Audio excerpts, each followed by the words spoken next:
Hello students. Here in this video we are going to see integrated rate law for gas phase reaction. Now by this we mean that the reaction which will be carried out will be completely throughout in the gas phase. So let us consider a gas phase reaction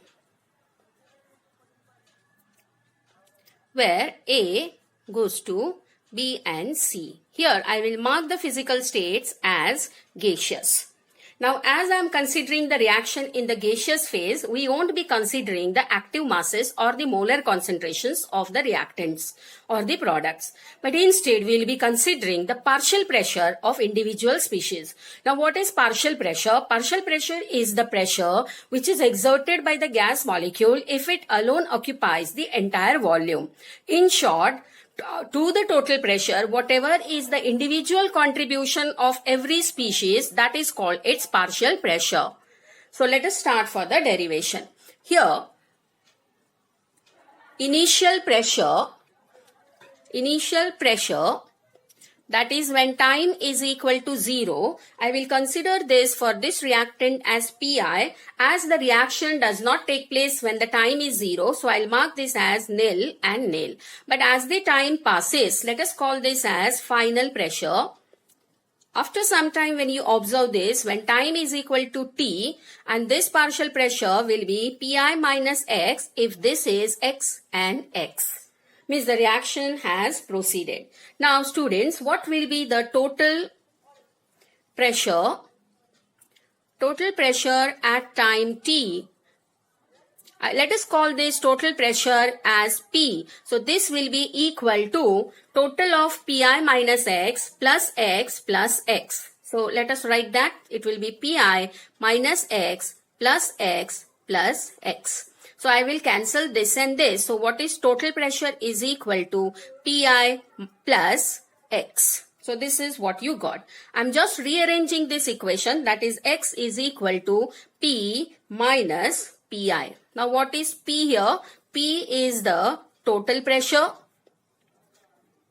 And what is Pi is the partial pressure of A at time 0 or initial pressure.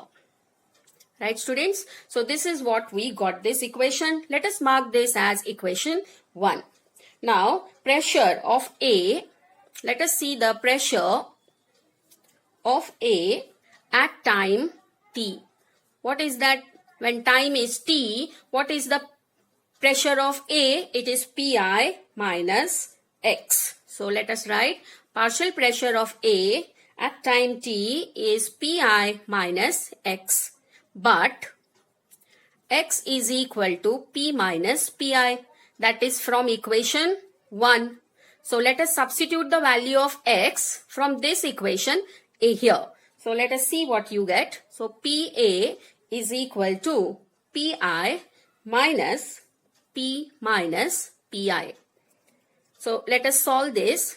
Pa is equal to Pi minus P plus Pi. So let us rearrange what you get here.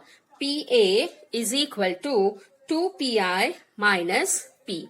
So this is what you got. The second equation. This is the first equation what you got. So let us mark this as equation 2. Now from integrated rate law for first order reaction, what we have is K is equal to 2.303 upon T log to the base 10 of A0 upon AT. What is A0 student? A0 is the initial concentration, and what is AT is the concentration, or we call it as final concentration left after time T. Now what is the initial pressure here? So therefore initial pressure for the above derivation, you have considered this as, what was the initial pressure is Pi. So A0 will be initial pressure, and what will be the total pressure or the final pressure after time T. So this is equal to 2Pi minus P, that is this. So let us substitute this in this equation. So K is equal to 2.303 upon T log to the base 10 of Pi upon 2 Pi minus P. So what is this? Pi is the initial partial pressure of the reactant at time 0, and what is P here, student? P is the total pressure of the mixture at time T. So this is what is the derivation or integrated rate law for the gas phase reaction. I hope you have understood this derivation. So please do like this video, comment on this, and please don't forget to subscribe my channel. Thank you, students.